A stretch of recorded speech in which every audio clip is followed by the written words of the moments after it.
Hey guys, how you doing? John here. Welcome to LoopNation Station Music Reviews. Let's get into it. Today we're reviewing an album done by an artist called Errol Egerson. The album is called the 12-track album named Jump Off a Plane. It's self-written, produced, mixed, and recorded all at home at a home studio setup. I believe that. At Errol Egerson's place. Sorry, my bad. I think that's pretty impressive to do everything back to front from your home. So let's get into it. I liked your production. Sonically, it was a pretty sound project. Especially for something that you've done at home or from scratch, pretty much. It was mixed relatively well. You've got these dark, murky, smoky kind of beats.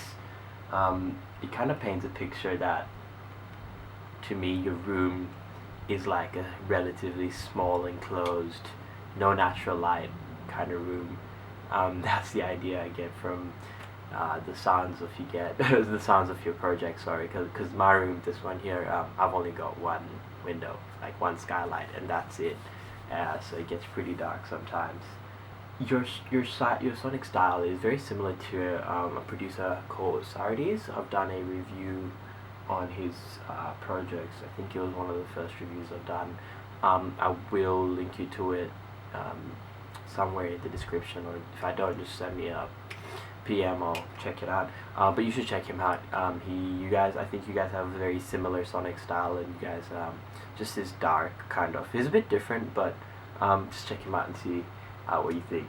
Anyways, your beats were pretty good. I liked your style. I think, though, they could be varied within each individual song. I found that the main melodies were too prominent for most of the time, and you did make efforts to break it up every now and then, which I did notice.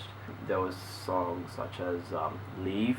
That one was broken up relatively well, but I think for the most part it wasn't done enough for the rest of the songs. I liked Underground. Underground was a good song where the melody or the main sample was great, and it didn't need to be broken up so much, but the rest of the songs I think were a bit it's just slightly too repetitive, not too much, so it wasn't too bad.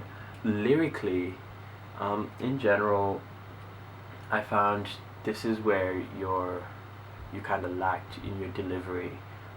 You're generally pretty monotonous, and it kind of made it hard for me to pay attention to the lyrics for the most part. Your delivery was just lacking energy for the most part. It kind of sounds like you're holding yourself back as well. I suppose, I don't know what the situation where you live, but maybe there were other people around. Maybe you're recording at night or something, and you just want to be quiet and not too loud to wake everyone else up. I feel that's what I feel like. You're just holding yourself back. But I don't know. Work on that. Work on it. I think a lot of songs call for a bit more energy, which you didn't really provide on some of that. Some songs were cool. Some songs your energy matched the theme of the song that you're in and the beat. So it was all good for some of it. Again, I liked Underground.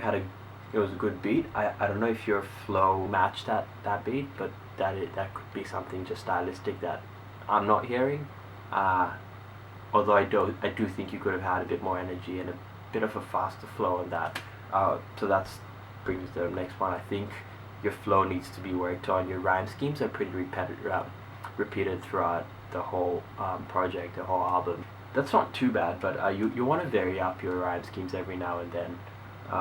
If you're not sure what I'm talking about, just have a Google about what rhyme schemes are and you'll see what I mean. Your hook on No Dreams, if it was a hook, I had a hard time trying to discern whether there was a hook or not on No Dreams, but there was a repeated lyric. I wrote it down, but I don't find it. I don't know where it is anymore. Can't remember, but I found it very hard to discern whether that was a hook or not. It was just really badly mixed, and the vocals on that specific song were quite hard to hear. They drowned out in the instrumentals a lot. So I don't know, maybe something with the EQ might need to be fixed up or something like that. But yeah, I think No Dreams was the worst. Like out of all of them, was probably the worst mixed song in my opinion. But other than that, your mixing was pretty good for doing it all at home. Conceptually, you're not too bad. You had different concepts throughout the project, which is good. 12 tracks. I thought you might be repeating some of the concepts too much, but you varied it up a decent, a respectable amount. The concepts are also pretty tame to me. None of them really caught me. So I don't know. Maybe work on a bit more of just a better way to come to talk about the concepts that you've talked about. I hope that makes sense. But it was just plain. That's the best way I can say. Your concepts within songs were not very plain, but just a bit too plain.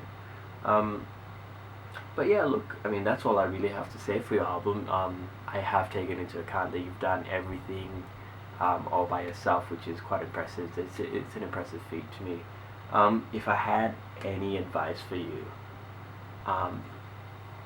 given that you've done everything yourself, in my opinion, you're a better producer than you are a rapper.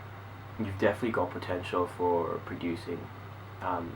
Your beats are definitely not your standard loops that you hear everywhere on YouTube and all that. There's variation. Your beats are songs, which is good, which is really good. But I feel like the burden of every other creative part of the song is taking up from that.